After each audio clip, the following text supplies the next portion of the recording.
Thank you for joining this brand new event. It's pretty impressive. I have those people. Normally, I speak in front of the board of directors, 5 people, maximum 6. So it's a lot of people. My name is Alessandro. I'm the CFO at Odoo. And I will be by your host for this event, along with my colleagues, Claire from BeAngels. Hi, everyone. Before to tackle the competition, let's give me a bit of colors about why we want to create this, how we create this, and what it's about. Well, the event is quite easy, pretty straightforward. 4 great business pitching their ideas in front of 4 professional investors that I will introduce you after that. But why we want to do that? We want to do that because we want to create something for the ecosystem, to give back to the world. Because I'm personally proudly convinced that there is space, there is room in Belgium, and especially in Wallonia, for the next Odoo. And to find out the next Odoo, we have to give the possibility to great startup to get funded. The process was quite picky. Normally we use always a picky process. We receive 250 candidates. We create a jury composed by 1 sales guy, indeed one finance guy, a consultant, and an R&D guy, so to represent all the potential investors. And then we selected 4 people. Let me introduce the investors. I have my glasses. Geert, Jeremy, Philippe, and Brice. Yeah, Thank you. give them a round of applause. Very good. Now, Claire, to you, you will do a short presentation about BeAngels, and you walk us through about what exactly you do in your organization. Please, go ahead. Thank you, Alessandro. Welcome. Can you hear me well in the back? Cool, because we have some competition with this truck thingy Can you maybe close? with lots of lights. Yeah, But because there are a lot of noise. Yeah. very happy to be here. Thank you for joining us. And thank you to Odoo and Alessandro for organizing this first session of 5 Minutes to Success. Unlike Alessandro, well, we do this, mind you, all the time. We do this every month. We have a community of angel investors that meet innovative, ambitious founders. But very happy to do this in this framework and to try to build a stronger ecosystem for Belgian entrepreneurs. Exactly. So before we dive into the pitches, I'm just going to give you a brief introduction about angel investing to make sure that we have a level playing field in terms of what we're talking about, and a few words about BeAngels. So first off, who are business angels? Well, first of all, they are always very handsome, tanned, dynamic people. But really, who are angels? Well, they're people, individuals, that will invest a part of their money to become shareholders, more often than not, in young, innovative, scalable businesses. So they take shares, they invest in equity, and sometimes in convertible debts.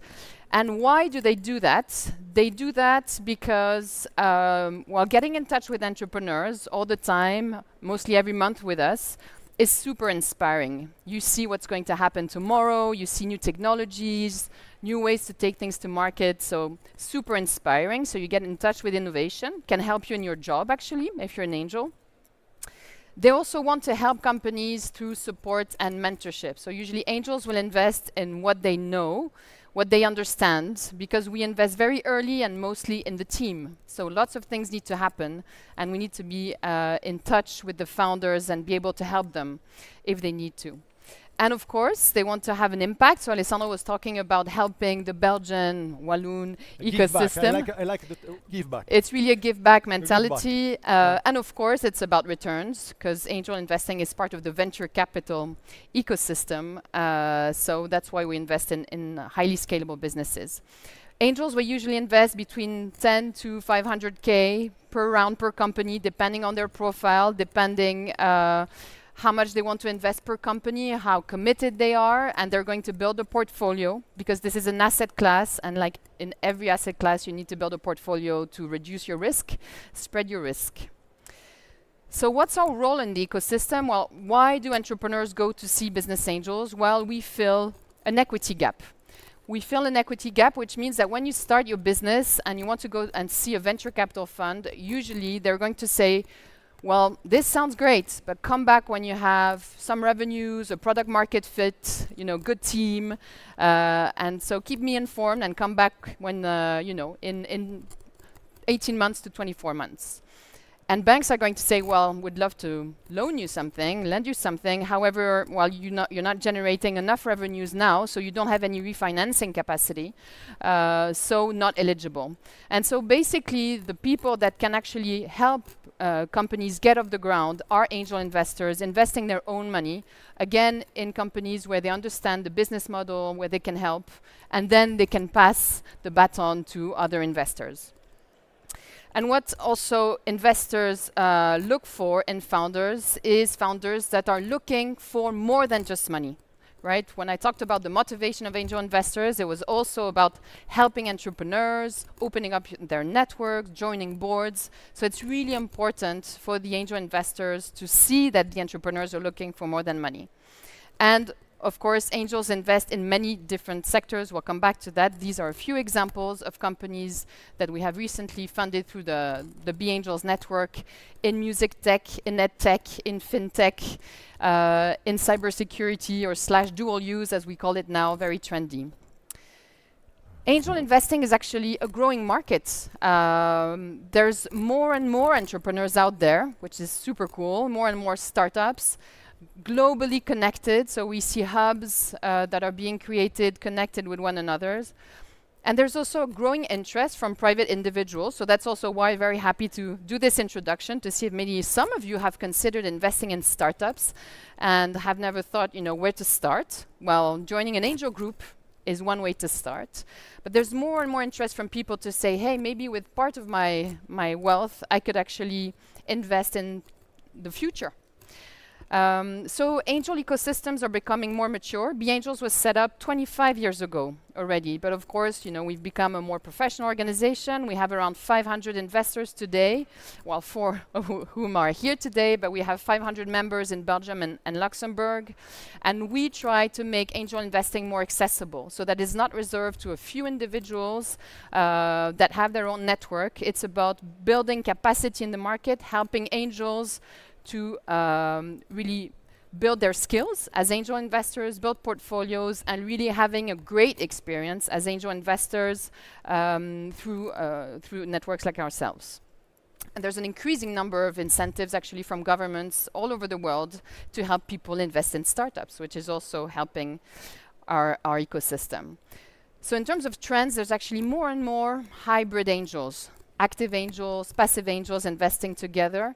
More and more interesting having a collective approach. So not people, meeting entrepreneurs by themselves and making their own investment decisions. They want to exchange information with other people that have different backgrounds. Alessandro mentioned that the selection was made by, a salesperson, someone from R&D, someone from finance. Well, this is really what you need when you look at a company in order to what we call do the due diligence. So that's also what we facilitate at BeAngels. We have built over the years some 30 investment clubs or syndicates where you have different profiles of people investing together. And there's an increasing connection to venture capital funds that are taking angel investors more seriously in those last 10 years, seeing that it's not just informal investing. These are really people that are building networks, and also corporates like we see today, interest in building bridges. In terms of trends, well, that's why angels become angels. They want to see the future. And so at the moment, obviously, we see a lot of tech for disintermediation, improving accessibility. We see everything AI, lots of Web3, blockchain, and a lot of focus on must-have solutions. How are you solving real pains, the rise of impact investing in different sectors. My new angels come from all walks of life. That's also the case with BeAngels. And so some of them do not invest in tech, but obviously the topic of today is tech investments. So that's what we do. We enable, we are on a mission ourselves to make angel investing an asset class. We have a marketplace. We build a community of like-minded individuals. We try to streamline the process, make it as efficient as possible in a qualitative environment. We provide education and know-how and resources to angel investors because no matter what you've done before, investing in startups, even if you're a cashed-out entrepreneur, is a different business, and we are on a mission to do good and do well. So don't hesitate to get in touch now that you know the profile of angel investors if you want to become an angel or raise angel money. And I'll pass the floor to Alessandro to get started. Okay. So before to start, let's recall the rule of the game. 5 minutes pitch, then 10 minutes discussion. And after the end of the discussion, you decide whether or not invest with yes or no. Ready? First, Nestor Confidential, please. Give them a round of applause, come on. Allez, hop!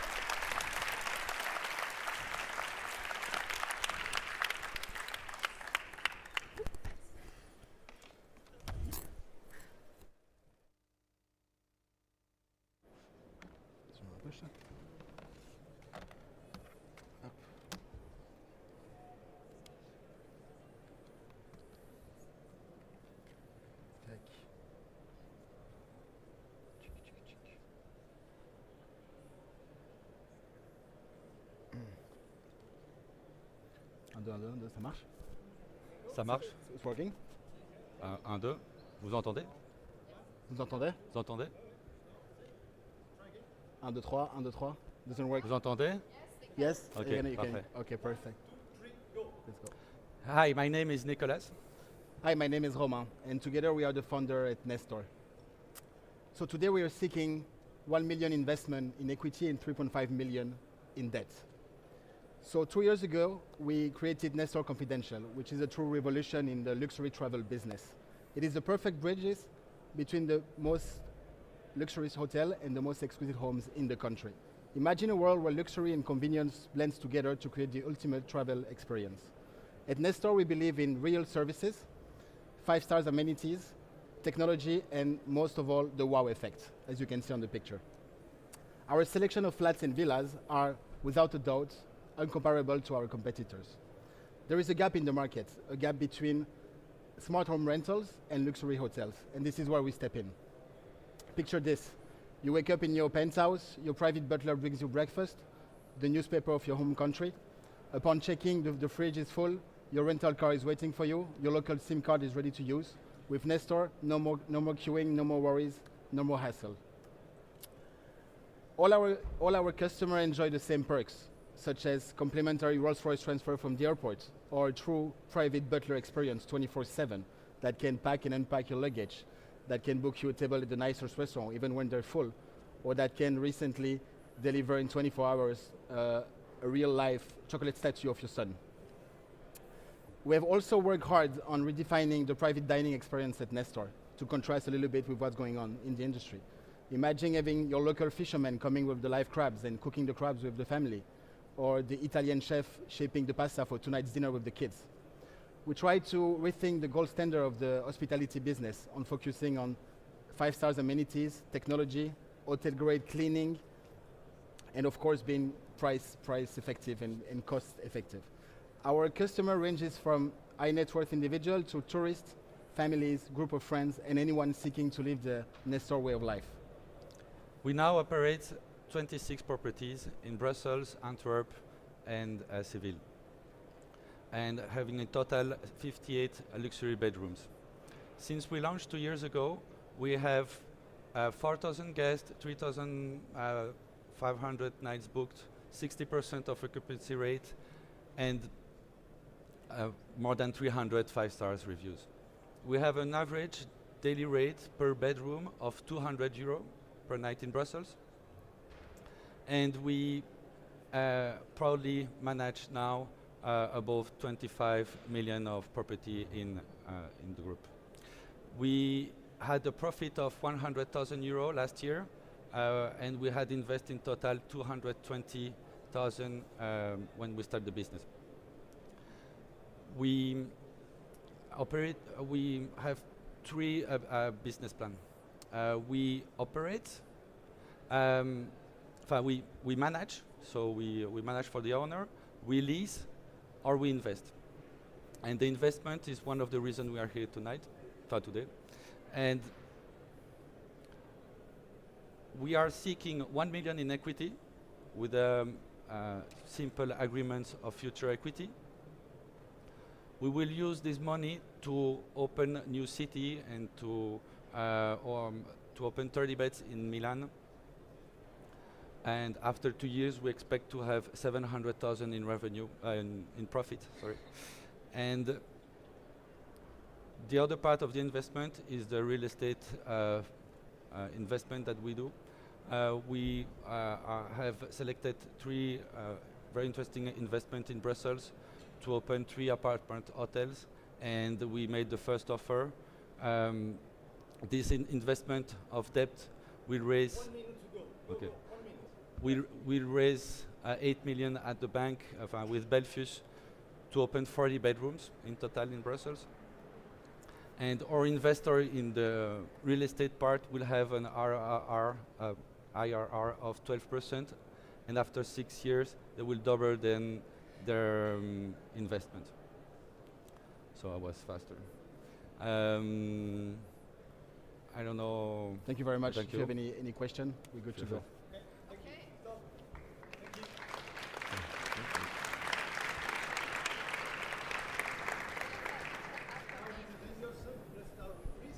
Please. Hi.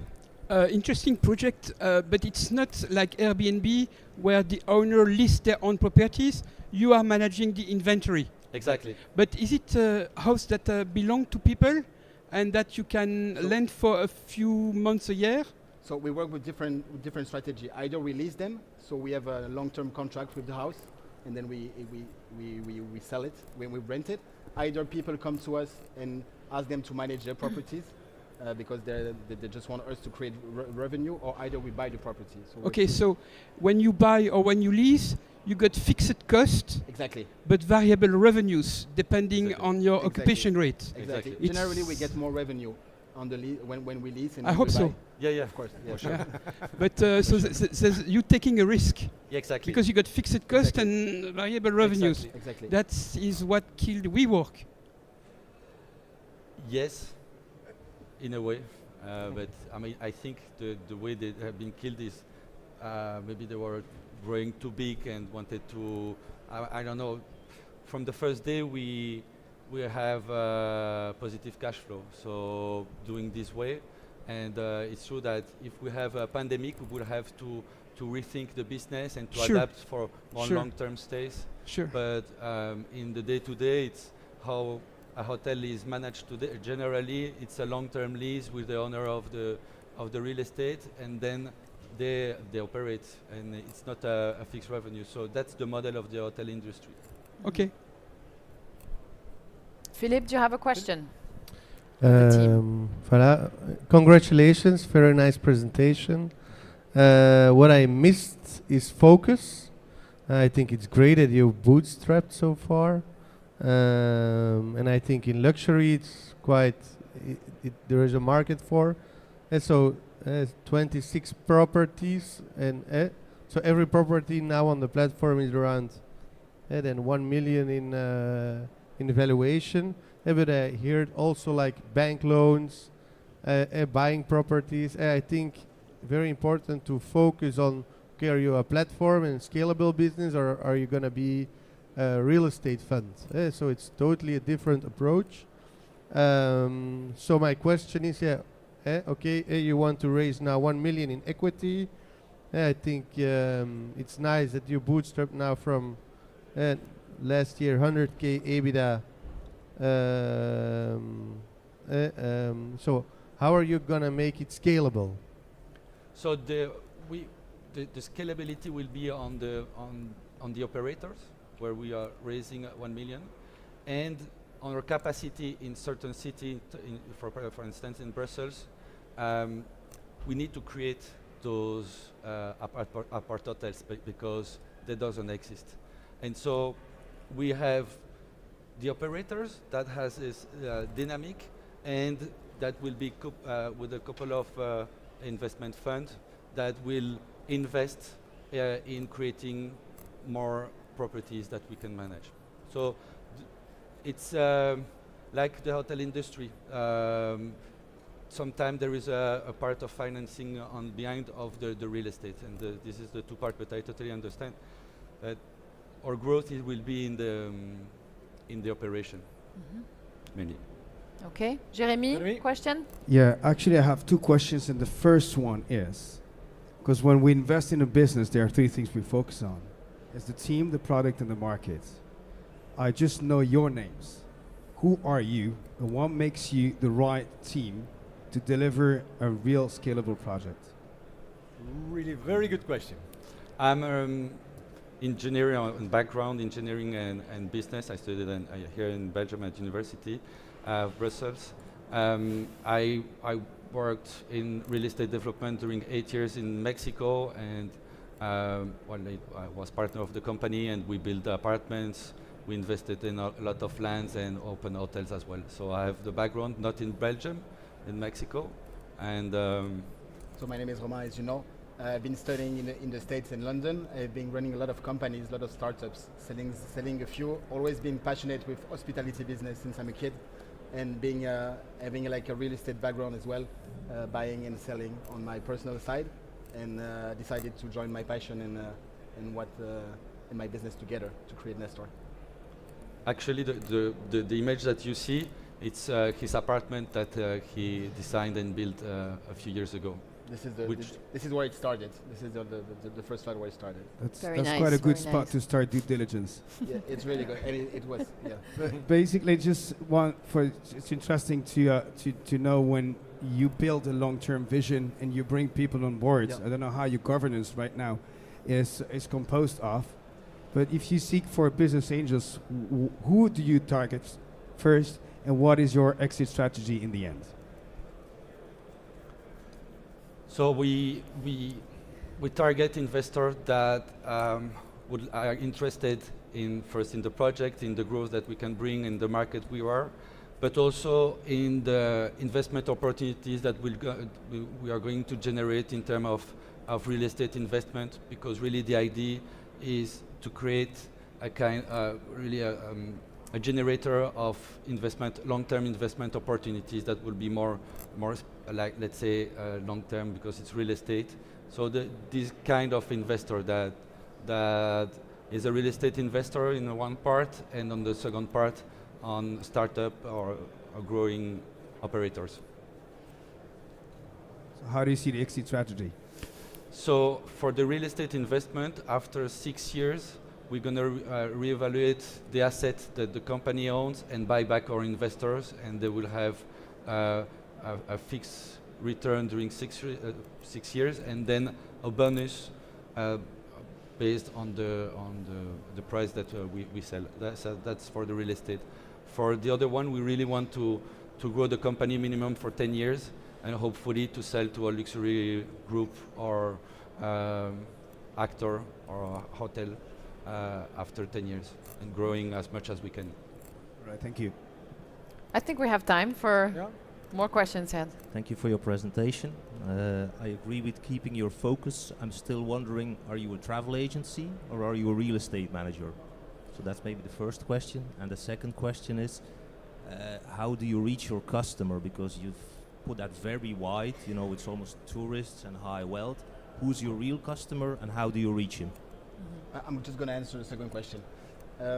So we work with 30 different platforms at the moment. This is one of the main channel of acquisition of customers. We also have internal sales staff. We work with the embassies, with the big companies. We work we have targeted a huge list of leads where we call them, we get in touch with them, we make sure we can be there for their housing facilities. And also people now get in touch with us directly with our own platforms, and people just get in touch with us because it goes quite fast. Because there is like in this market, there is a syndrome of we want to be in the best places, and so people contact us saying like, we know you have the best places in Brussels. And for the other part, we are like a hotel operator. It is that what we are a hotel operator that needs a supply. For instance, in Brussels, this is why we are doing those high-end apart hotel in Brussels. But in other city, We won't especially need this because it's more open. Here in Brussels, it's more closed, the market. In terms of this. I have a question for you guys. What is your main competitor? So in Belgium, we don't have one. We actually don't have it. We have competition around 3 stars and 4 stars, but no one in the 5 stars segment. Or hotels. But Yeah. the hotel, we're just another category because we give more privacy, we give a home, and the clients come with us for this reason. There is a lot of competition in terms of flat hotels, but not in our segment, in the 5-star segment. We are the only one. There are big players in London and Paris. In Milan, there is no one. This is why we're going there. And we're going to open as well, continue to open Spain as well. Time finished. Okay. There is someone who maybe... Do we have a does someone want question to ask from the something? audience? Yes, you're going Come. to have to come You can closer Come here. because the mics don't go as far as you do. So we have a So where promo you with a are. microphone. You have a microphone? Can I?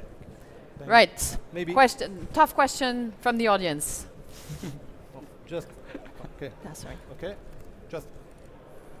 Basically, in Thank you. terms of, because you talk about, okay, you want to do hotel management. Currently, how are you covering costs in terms of, because it's somewhat concierge, but you're going to have cars, you're going to have, so you have a lot of risk in terms of availability of different elements.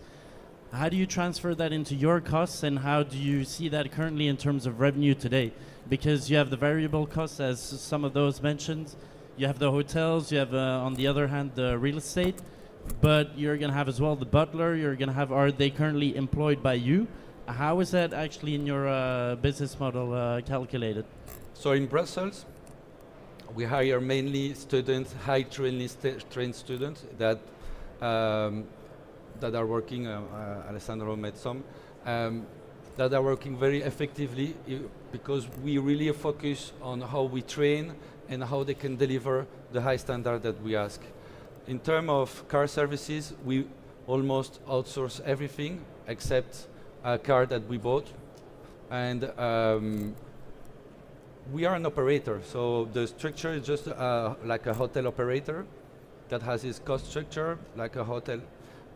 We lease and then sublease like a hotel do, or we manage like a hotel do as well. We ask for our owner 30% of the revenue, so it's pretty high because we justify it with a high return, and we have 60% of occupancy rate because we don't want to have high volume. We just want to have the right clients for the properties. Okay. Okay, thank you for the question. I think it's finished. Now it's time for voting. I Well- don't know if someone also have another question from the. Otherwise, I audience? think you can help us with the drum roll while our angels are thinking. Come on, more drum roll. Can't hear you. Let's see what our angels think. I can't hear the drum roll. I thought you guys were enthusiastic. Come on. Okay, so what do Are our you ready, angels guys? think? Should they not? And we'll see if they get a spot at BeAngels also for One. pitching to our investor community. 2, 3, 4, 5. No. Oh, Yes. there's a tie. No. Yes. 2 yes, 2 no. Perfect. You cut. Okay. Let's invite them. We'll know more for an investor session. We'll have you there. So thank you so much for your pitch. Thank you very much. Thank you, everyone. Thank you. Thank you. Great. It's a Right, great- can it's a really great idea, I think, honestly. But so we have the second one. Let's call our second founder, We have pleasure to come Worky B. Worky B is Worky here. B. Yes, round of applause. Thank you. Thank you.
Let's wait. Ah, okay. Okay.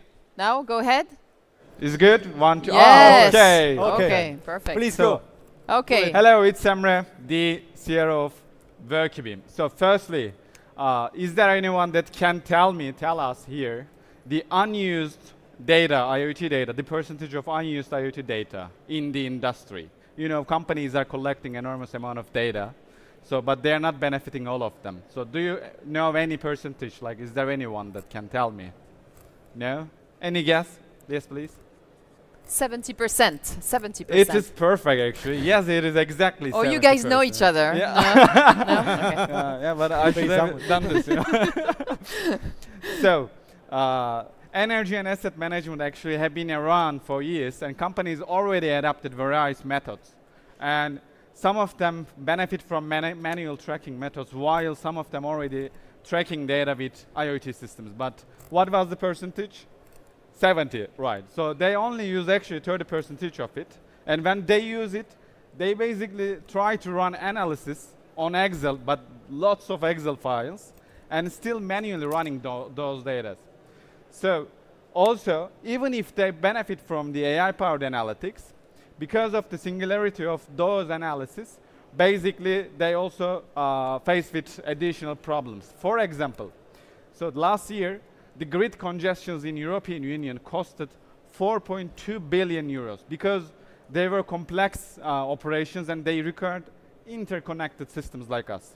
So as Workbeam, what we do is we basically integrate with existing IoT infrastructure with also including the software platforms. Then we create these AI-powered generation for AI-powered predictions for energy generation, energy consumption, as well as upcoming malfunctions. And if there is any upcoming malfunction or if there is any anomaly detection in the future, the system creates autonomous alerts, work orders in our operational management tool, so companies can manage all of their operations on a single platform, thus increasing their efficiency in energy and asset operations. So far, according to the Google Analytics, we have active users all around the world, but we actually collect real-time IoT data only from Europe and as well as Turkey. And of course, there are some other products in the market, but what we do especially is we combine separately run but interconnected platform. We combine these solutions on a single platform with 98% of AI success rate. So I know that you hear a lot of AI, like buzzwords like AI, but just to prove ourselves, we tested our algorithms in NASA CMAPS dataset, and we wrote this academic paper, and we hit the highest scoring AI algorithm actually around the world, thanks to our deep tech innovations. So mainly we work with energy retail, manufacturing, and consumer electronics companies, and the energy and asset management market is over 55 billion euros per year. So far, we mainly focused on product development, and thanks to this year, we finally had a chance to focus on marketing and start to scale our business. And we assure that right now we are having annual recurring revenue of $550,000, which we invoiced 400,000 euros of them in the first 3 quarters. And we are aiming to reach 700,000 euros by the end of the year. And the good thing is 97% of them actually recurring subscription revenues from our software platform. We do not provide any hardware. We do not provide any additional services. It is clean software subscription revenue. So far, we are a team of 14, including us, the 3 co-founders, and we work together for over 5 years. And we do not outsource any critical part of the technology. We developed everything inside, and we are keeping it like this. So far, as I said, we focused on product and R&D developments. Now we will be focused on further marketing activities, especially in increasing their international presence. To do this, we need to have 1 million euros of investment from smart investors that can actually help us, and we can go together and further. So as we say, predict energy, maximize impact, minimum footprint, be work a bit, work a bit. Great, Thank great you. Thank timing. you. Thank you. Good timing. Thank you. Excellent. So, Oh, dear dragons, who wants to go first? Yeah, yes, please. Yes, Brice, go ahead. Brice. So all the tech is made in-house, but to manipulate those huge data sets and Yeah. host them, you probably are using one of the clouds. Yeah. Which one? We use AWS and Microsoft Azure. Okay. When I say critical parts, it's like AI Yeah. and I understand. not the Understand. services that you can reach. You in got all your own places. models. Yeah. Okay. And so I guess that AWS costs you a significant amount of money. Yeah. So what's your margin Mhm. between your infrastructure cost and what you invoice your clients? Actually, we do not store each of the data in our platform. Many of our customers have actually their service. They are usually corporate customers, and we have deep learning algorithms that can actually pick the related data, so we can try to and we can reduce the amount of server usage. And for the margin, it depends on the size of the customer, of course, because there's some customers that have only users like 2, 3, like the minimum customers, but some of them have like 3,000 users, 4,000, the largest ones. So it is really depending, but I can say that onboarding a customer of 10 and 1,000 users is almost same. Just one quick question. You based in Turkey? We started in Turkey, already have a legal entity in the Netherlands with the help of Which NFIA, city? Which city in Rotterdam. Turkey? Istanbul and Rotterdam. We have companies. Istanbul right and Rotterdam. Yeah. I know well those two cities, but thank you. Okay. What's the typical deal value per client? Again, it In depends. ARR? It depends Typical on now. but the typical is 15,000 euros per year. Okay. And so your ARR grew from 100K to 550K Yeah. last year. In the last 12 months. What was the churn on the last 3 years? In terms of revenue, we actually upselled our existing customers. In case of numbers, we lost 2 customers. It's around 4%. So you only lost 2 customers. And in they the were last- actually small customers. We didn't lose any big account. Okay. And to the big accounts, we had a great rate of upsells actually, which helped us a lot to increase our revenue. Okay, thank you. Maybe before giving the floor, can you give us a case study? Maybe just to understand like one of your clients Sure, and sure. what Really do you the do business for them? model, Yeah, for example, there is a company called Migros. yeah. So this Migros operates in different countries, and we collect energy consumption. We actually make predictions for energy consumption to reduce the electricity usage. But at the same time, to reduce the carbon footprint, they have also invested in these solar energy plants. So we are also being used in in solar energy plants as well. So the system is predict the energy generation and energy consumption amount, basically compensate with each other, create database for the carbon footprint calculations, and also for facility operations. For example, in the stores, you have to do some maintenance. They're also using our system. Okay, thank you. So concretely, why did Migros choose you rather than any of your competitors?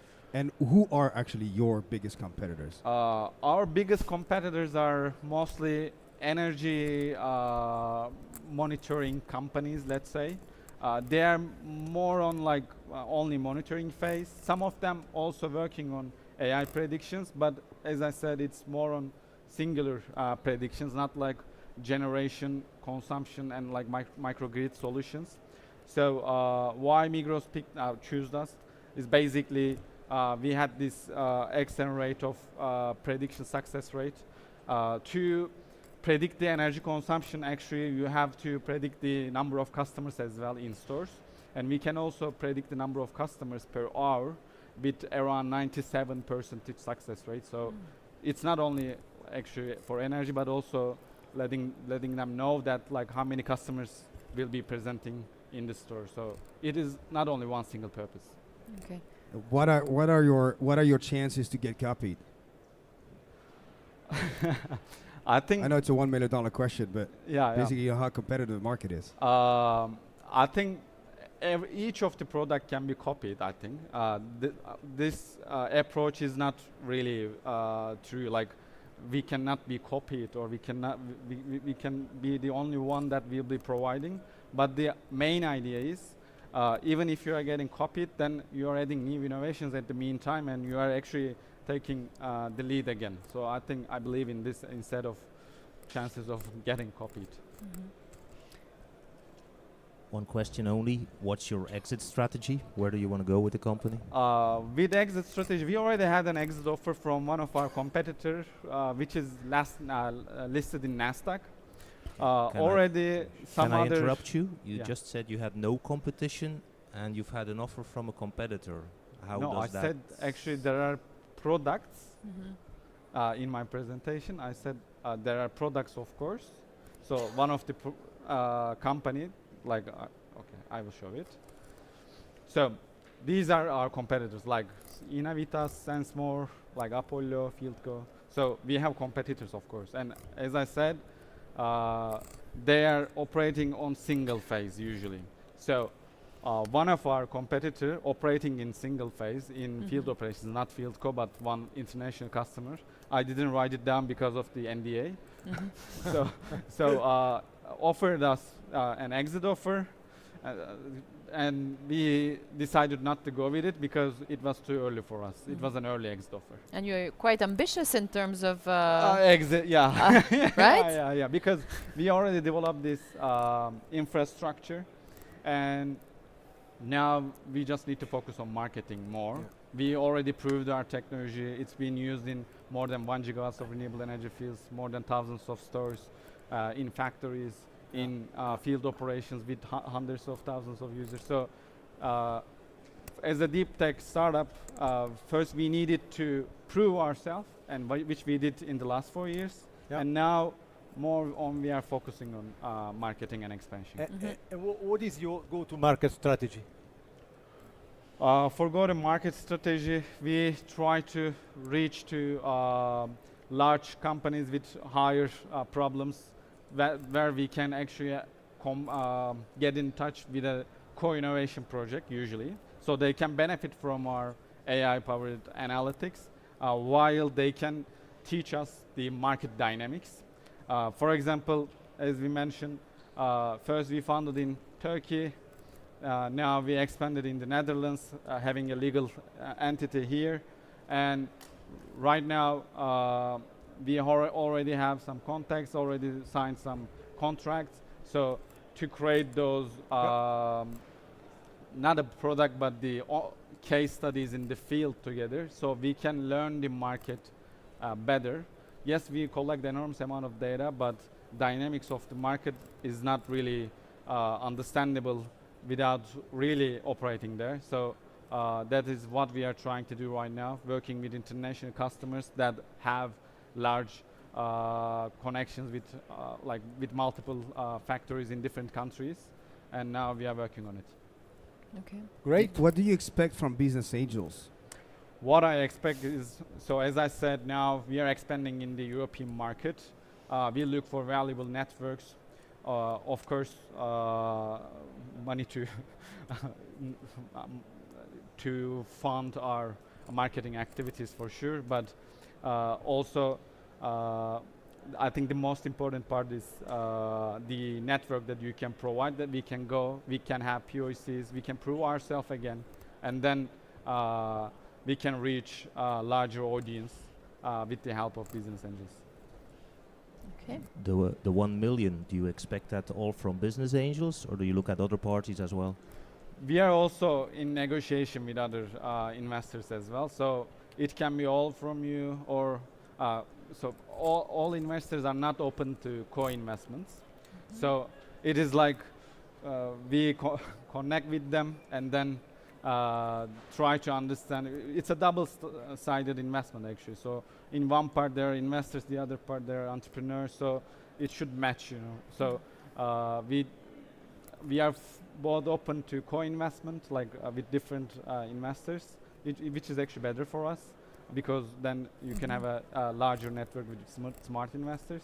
But if the investor is promising, then it is then one investor also a fine. Okay. Thank you very much. Thank you very much. Everything was clear? Okay. Yeah, absolutely. It's time to vote. Drum roll before. Come on. Thank you. Helps you to wake up a Ready to little bit. vote? Drum roll. 1, 2, 3, 4, 5. Wow. Oh, it's a tie. So it's Great. a tie It's a again. tie. So Alessandro, you choose. Yes. Okay, don't worry. I will get you during if you have any, like if you're smoking or if you're having a coffee, I will get you. Okay.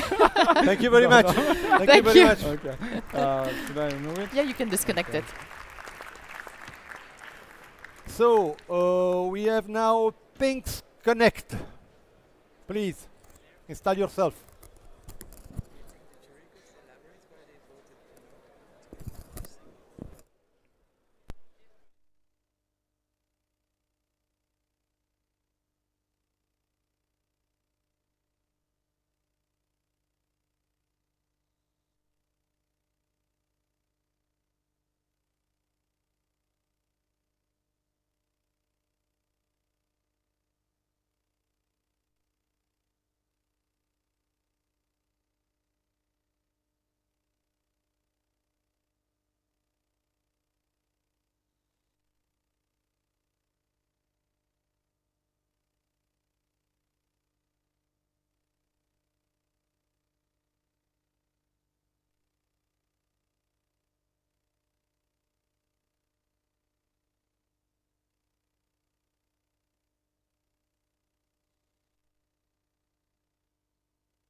Before.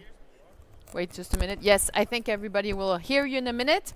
So maybe to give you a bit of context, our 4 angels and dragons have not met the entrepreneurs before, and they haven't actually received any information. This is the first time they're discovering them, right?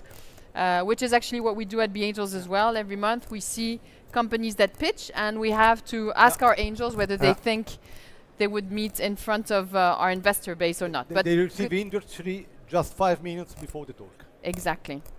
So welcome. Okay, yeah, Welcome. Hi. Please. Yeah. Hi, I'm Wagid. I'm a software engineer with 10 years of experience. Can you hear him? Yeah. Yes. Okay, perfect. Sort of. Yeah. So I'll try to be a little bit loud. So I'm Wagid, software engineer with experience more than 10 years in IoT and software. I have worked starting from Egypt, India, China, and now Germany for more than 5 years as a technical manager.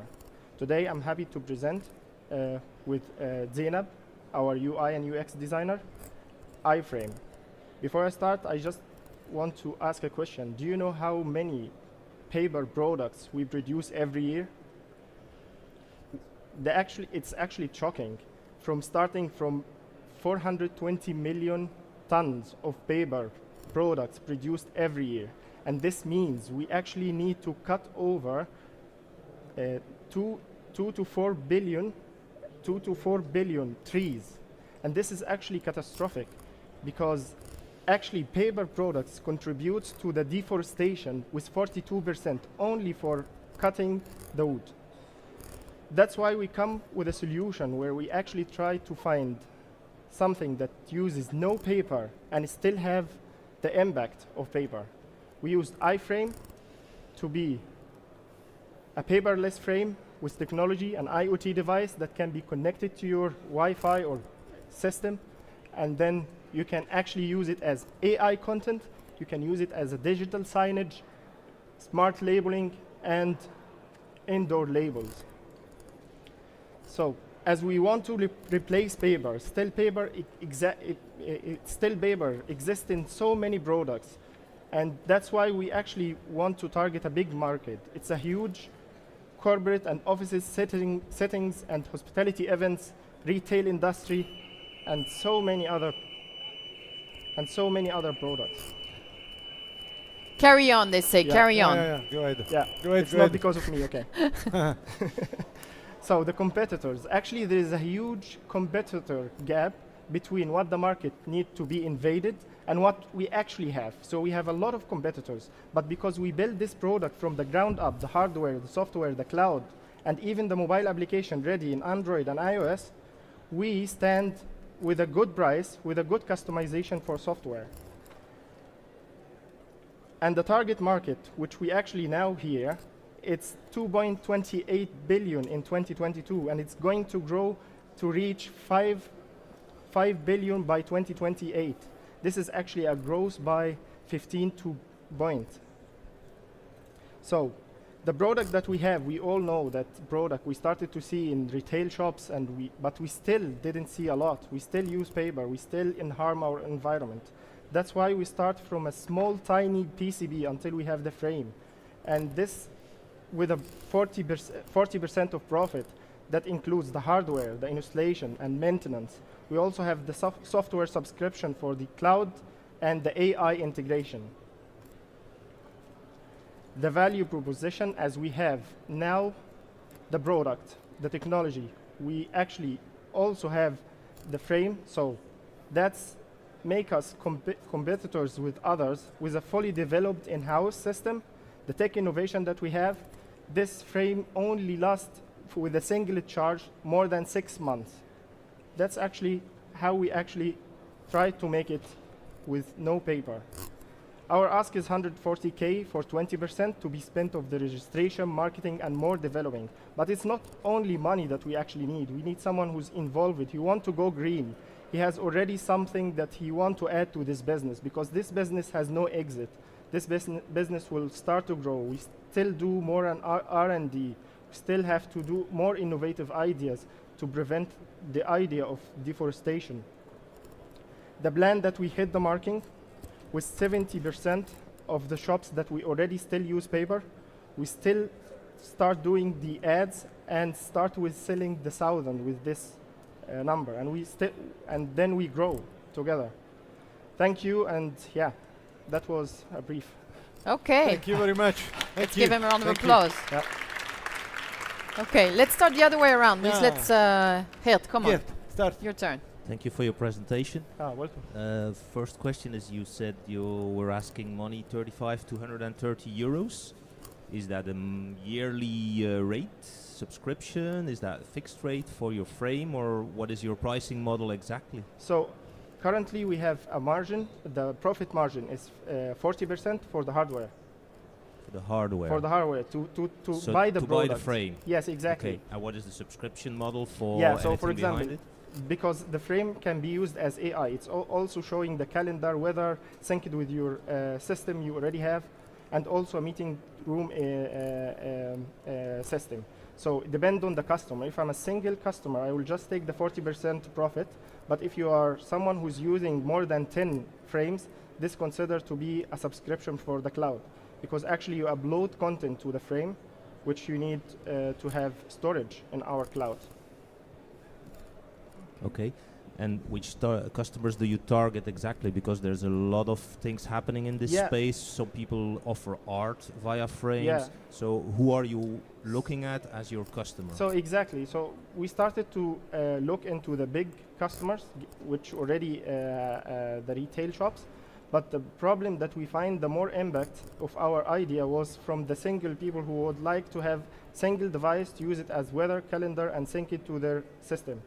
And here we started to have a little bit thinking of our model. Should we target those who actually ordering, or we should have the more contributors to buy our product?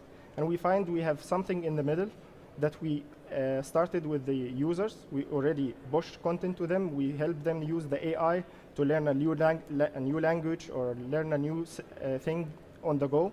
This to help them buy the product. We still have the other way that we develop for retailers, because their software is a little bit easier than others. You just want to change the content every 1 day or half a day, which also in our software system. We have it here for the retailers, if we go to already have an account, have here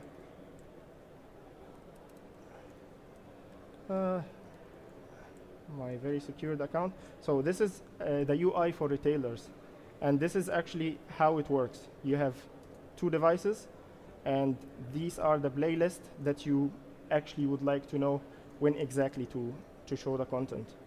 And it has, yeah, exactly.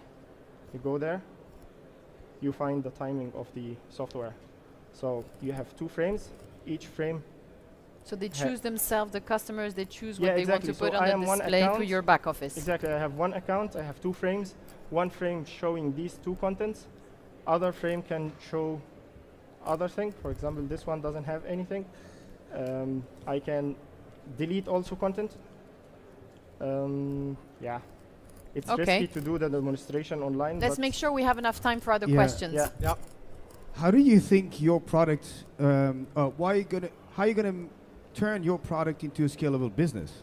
Yeah, so I have worked 5 years before in businesses similar to BeAngels, related to hospitality, in intensive care units. And this was very specific during my time in China. And I like the idea of a device which has a small little battery that lasts forever. And from this point, I started to find this is this kind of production. So I have worked in China. I have we also produce the PCB with my connections and all the things which I already have in my experience. How do you think that iframe will help, or think your product will help reduce that paper use and that waste drastically? Yeah, so the idea of paper use, this is a paperless frame. It's electronic, and one single charge can last for 8 months. If you have, for example, things that you use, for example, you are reading a book, or you are trying to learn a new thing, or you even have a store which you have open, close, or opening hours frequently change. You usually use paper for this. Yeah. You can also use regular screens. Yeah, regular screens, that's why we choose this technology. It's very hard to develop, but screens is power hungry. You always have to connect with. How are you going to penetrate the market? What is your go-to-market strategy, concretely? Yeah, so the go-to-market. So with this number I'm going to do more, because we are first to do AI in a display. We're going to add it as a gadget at the beginning, and we start scaling from this point. Okay, any more questions? Brice, go ahead. I know a little bit the market of frames, because I have a company that does it. So you use color e-paper, right? Yes, exactly, color e-paper. How do your frame connect to the internet to get the new info? Yes, exactly. How do it connect? So it's connected to, it has Wi-Fi and Bluetooth connection. Wi-Fi and Bluetooth. Yeah. That consume power, right? Yeah, exactly. So you last 6 months of Wi-Fi connection. Yeah, but the instant, so we have also inside our software, so it's not always connected to Wi-Fi. And that's why I would like to show you, if you see my screen, you actually define the time interval of changing the content. Okay. You have 1 minute, 5 so minutes. once a day, twice a day? Exactly. Okay. Exactly. So there is already a e-ink screen used in retail for prices. Yeah. So I don't see how you are different from those existing labels. They've been using this for a decade. So I don't get it. Yeah. Why is it better? Yeah. So the ones which used for retails, first, they are not using Wi-Fi, and they don't integrate any battery. They work probably with NFC, that someone has to go around and change the prices by themselves. Second, and this is very important, most of the software is done for this, is just for retail. And there is no AI integration. So even if you have, for example, a library, which you put shelf on each shelf something, there is nothing you can show more than just the name of the book, and a brief will come down the name of the book directly without filling this information. Okay, so each of your screen costs 139 euros. So the 7.5 inch is 129. And actually, this is a very competitive price because in one aspect, you have a booking system already in market, double or triple the price of this frame, and already in market and used by Google. And this is one of the big companies that actually consider to be competitors.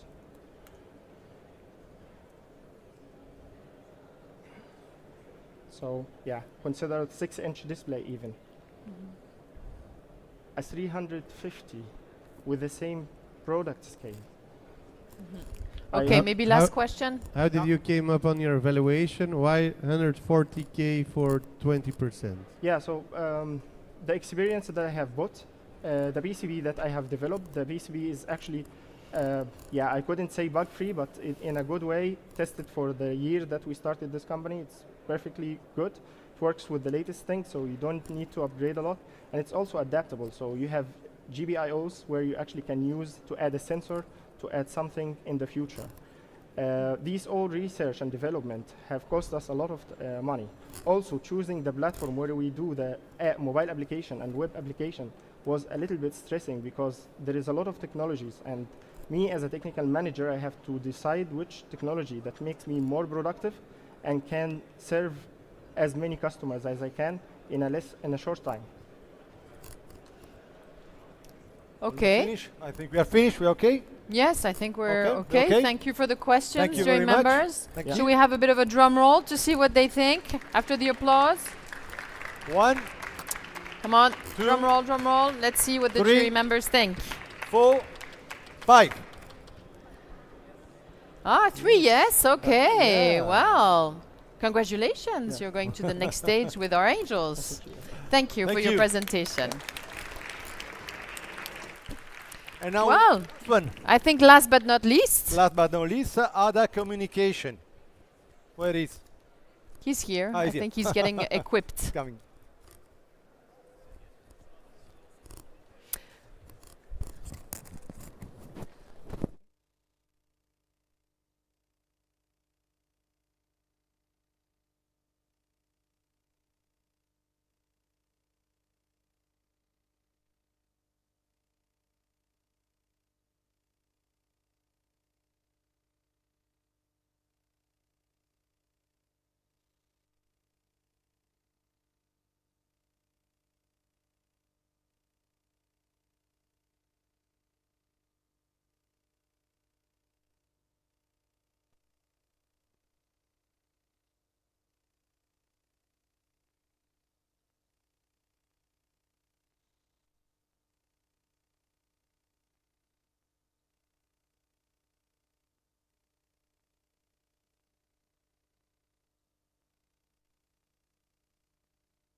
Let's see. Yes, it works. Does it work? Okay. Yeah. Shall we give a round of Awesome. applause to our last candidate, Quentin from Ada Intelligence? 5 minutes to convince our jury It already to started. invest. Of course not. Ah. Go ahead. Alessandro's the timekeeper. No, let's go. Go. Did you know that each year we're pouring billions into nothing? Exactly 51 billions. That's the amount that should be fueling innovation and growth, but is wasted due to the sheer complexity of our system. In fact, 98% of companies struggle when applying for grants and subsidies. Think about it. Who in its business has never faced endless forms, spent hours hunting for the right information, or even phoned to get answered, "Oh, I don't know, please send us an email." Or maybe did you already give up? Some of you will tell me, whoa, whoa, whoa, we already have our top specialists dealing with everything for us. And that's fine. But this is also where the 51 billion strikes back. Instead of fully empowering innovation, we spend billions on temporary fixes, just like applying costly band-aid over a broken system. At Ada, we want to fix this once and for all. We give the power back to companies. We help countries to know what works, what doesn't, and to measure their impact. We also help consultants to even better perform through advising, not completing documents. This is why we created a fabulous AI-driven platform gathering all available funding and information about your company to get you to know exactly what you have access to, almost automating drafting, and make sure you always meet each requirements, both in applying and in reporting. Today, we're already working with leading consultancy firms and government bodies, and the results we are achieving are quite staggering. Our users have shown drastic time savings and working in full autonomy. Today, we're also raising money, 400,000, to speed up our go-to-market, to accelerate our development, but more important, to scale Ada to bring probably the best public funding management tool that will ever exist to thousands or even millions of companies across Europe. So now, ladies and gentlemen, for the very first time, I invite you to raise your eyes. We're going to play a small use case with Odoo if they were using our platform. How would they apply to develop their solution without sound, unfortunately? Is correct. Wow. Yeah. Ah. Very good.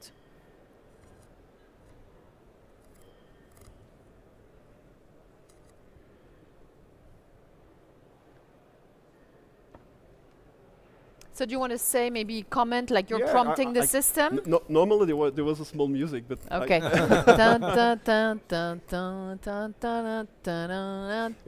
No? Basically, we do have access to all funding that is specifically filtered and sorted regarding what the company wants to do. And we have access to all information that are publicly available about that funding opportunity. So here, for example, we are asking how much do we have to pay? What do we need an external partner? How can I find it? And just like that, we do know that this is the right funding for my project. And now we're creating the project. I did find some information about Odoo 17 online. I just typed that into a Word documents. I won't lie to you. But I don't have any project description. How can I create a project description? I'm just asking, please. I don't have anything, but help me to craft a project description. And it will give me context based on all information it has to step by step, iteration after iteration, improve my description. And then this is where the magic happens. We have a whole system of different AI agents that is crafting our final proposal that we'll have to send to the administration. If we're not happy with that, it will happen. We do also have another chat that will communicate with everything to help us to even improve our proposal. So today, Ada, it's an MVP up and running. On the 24th, we'll be invited by a Big Four company to lunch to discuss big contracts because they've been testing it for a while by now. We are in the process by 2025, hopefully, to give access to Ada to 2,000 Wallonian companies with partnerships with all competitiveness clusters. And based on our tool, of course, and this is what is planned, by end of 2025, maybe to 26, when the research will be finished, we'll have access to 1.6 million in subsidies. Thank you very much. Thank you. Will you be the next one to join us, of course? Okay, well. Thank you. Thank you. Well done. So, we're going to start. Jeremy, you start? Yeah. Can you tell me what your role is? I'm the CEO of the company. Yeah, but more I'm the specifically. founder. Okay. Yeah, you're the founder, you're CEO. But Yeah. what do you do concretely? What do I do concretely? Well, a lot of things. Pitches? Pitches. Very good piece. Thank you, by the way. Thank you very much. The goal of ADA is not to have, on a website, it's really funny. It's like you enter your VAT number, it gives you a number, approximately how much you could request. That's not our vision. Our vision is to integrate that within the ecosystem. So, you know, we had the elections recently. We want to streamline everything, but we want to include ADA as a tool to streamline everything, not as an opportunity for any business that could be opportunistic. So my goal is to gather all the people that matters around that.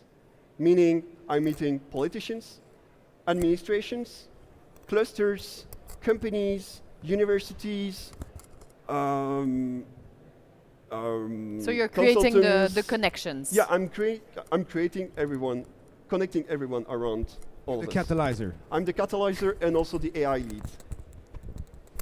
That was a long answer to get to that.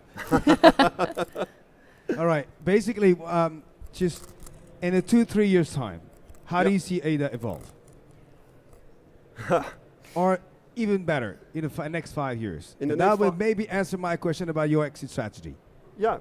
So where we see ourselves is that we really want to help the whole Europe to raise its competitiveness compared to other big powers of the world.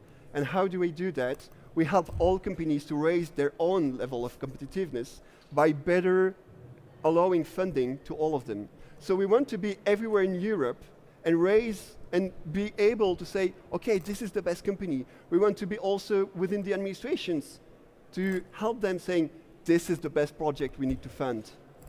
So really streamlining everything, saying, okay, I need 6, 9, 12 months to get funding on my bank account. We already have that with ADA. It's not normal. This is what we want to streamline the whole solution, the whole ecosystem. So in the next 2-3 years, you're telling us that we're out of Wallonia? Of course, we're out of Wallonia. Okay. Currently, the system works only for Belgian companies, for Flanders, Brussels, Wallonia, and nationally. We'll soon add European funding within the platform. This is normally in the coming weeks even, once we raise to Europe, we spread back to other countries. So we allow other countries to see what European funding they have access to, and then we go back nationally, and then in regions, like we start from Belgium, we go up to the big milestone, and then we go back to the different countries. Okay, my last question, what is your revenue model? My revenue model is actually really easy. It's a subscription. So there are two types of the different customers. There is, first of all, the direct companies, which is like you have your company, you want to subscribe for your own company.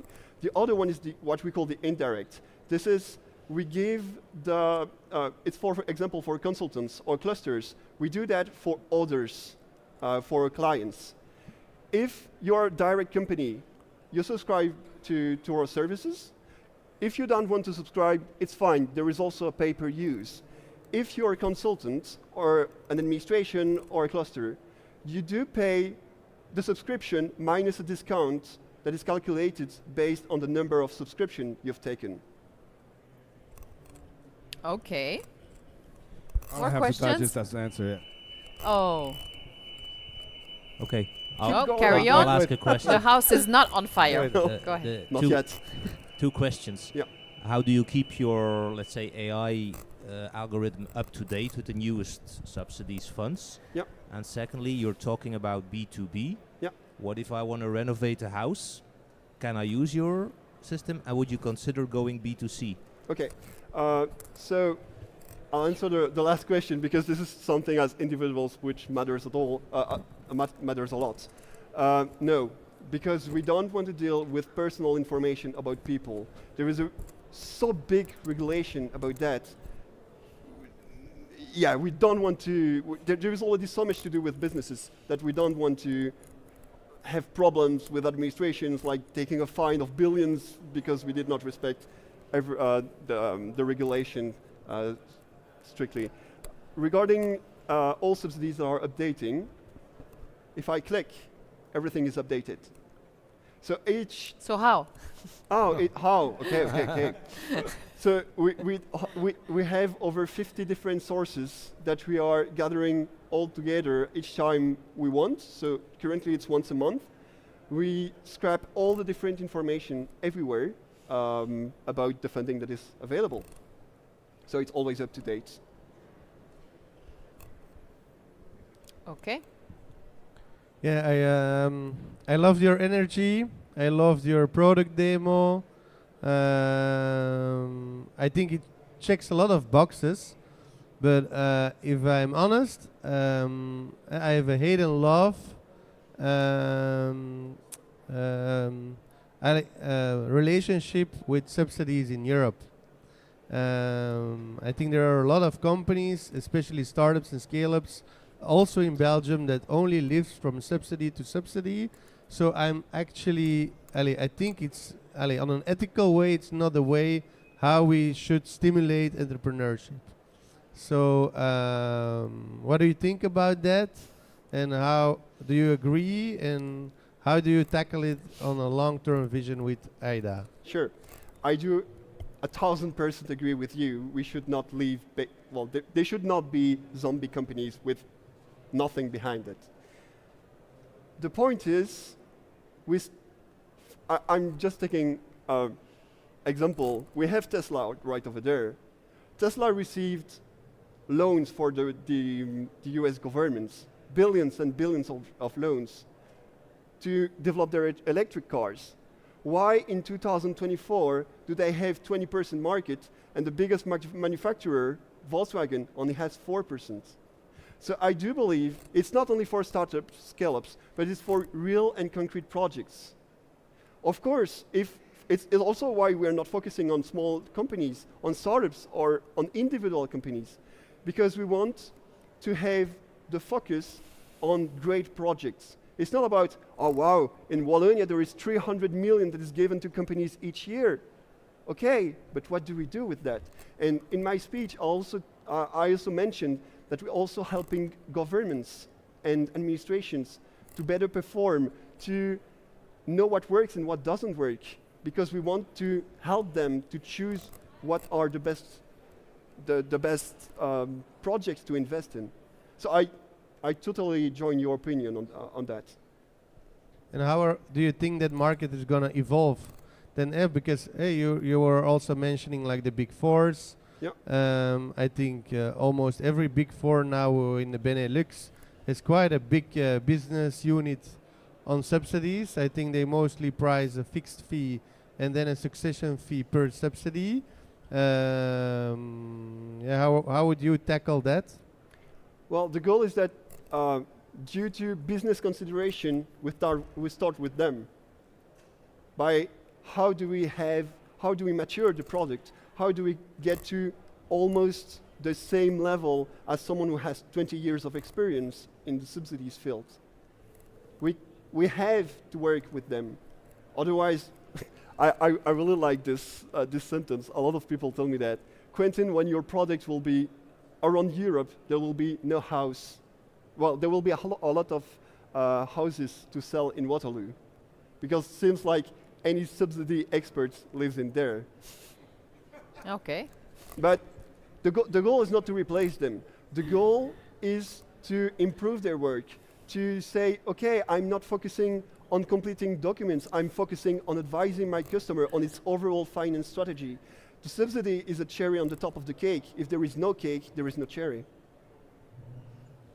Okay. And can you give a bit more explanation so how you collect your data? So for example, in Belgium, I'm a company in Flanders. I fill in my VAT number, so you scrape the websites of Fit, Vlaio, Horizon 2020, EU 2020. So how does it work? Exactly like you mentioned. And we're also getting all the laws that are passed, so the ministerial decrees or documents, I don't know how to say that, to see what will happen next. And then we can already forecast like, okay, this will happen, so at that time we have to update everything.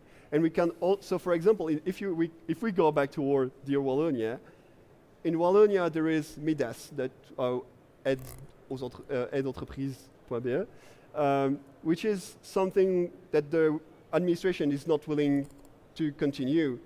And this is two people behind that. These two are 63 and 64 years old. How do we keep going with something that is so much valuable for all entrepreneurs? Anyone who's looking for funding, this could be a solution. And this is also what we are talking with the directors of the administration. What kind of scraper are you using for the website of LIO or Horizon 2020, and is it legal? It is legal, of course. What kind of scraper? Well, it's Python scripts. I don't know if there is like specific scrapers apart from that. Yeah. Maybe you can ask more questions and discuss that later. Maybe Brice, one last question? Yeah, last question. Yeah, very important. When I invest in a project, I invest mainly in people. Yeah. So in your presentation, there was no slide about your team. Of course. Are you a one-man show, or is there a team? How many people? Full-time? What profile? There is a great team behind all of that. We are currently 4 working full-time and 1 part-time, plus experts on the side. The CTO of the company was a researcher in computing. I'm in the process of doing, but the company is doing, it takes a lot of time, a doctorate in artificial intelligence, and the others are all computer scientists. There's a company and they are employed by the company? Well, we are not paid yet. Okay. Except one who started on the 9th. And on this slide, what is the 250K? Is that the revenue this year? No, that's the revenue that we should have based on one Big Four company. So on the 24th, we're gonna negotiate around a really good meal, I hope. And this is the revenue that we are expecting from this Big Four. So it's business plan. Sorry? It's a line from your business plan. Yeah. Okay. Okay. Right. Okay, we can All close, clear? I think. Okay, thank you for your Thank you very much. presentation. Thank you. And last drum roll, make it loud. This is the last one. You should have a lot of energy left. 1, 2, 3, 4, 5. What do they say? Yes. Well, yes. 3 yes, yes. Well, 3 Great. yes, Quentin. You're going to the Thank next you very stage. much. Thank you. Thanks. Right. We are coming to the end. This is the end. Yeah. Thank you very much for joining this session. Thank you for joining, everyone. Wait. Don't leave. Don't leave. 1 second. This is now that you invest. We're going to go Exactly. through with a little basket. This No, was just the joking. the first event. We will have the second one next year. Each company who pitch will receive a face-to-face meeting with our investors to get personal feedback, which is very important. Feedback thank is you very really much important. for BeAngels. And then I wanted to thank you and the investors. Can you please, we have a little gift from Odoo. Oh. Just for you. Oh, wow. Thank you. This is for you. Oh, thank you very much. Thank For you. you. Voila. Thank you very much for your participation. And then this. Thank you. Thank you. We will share.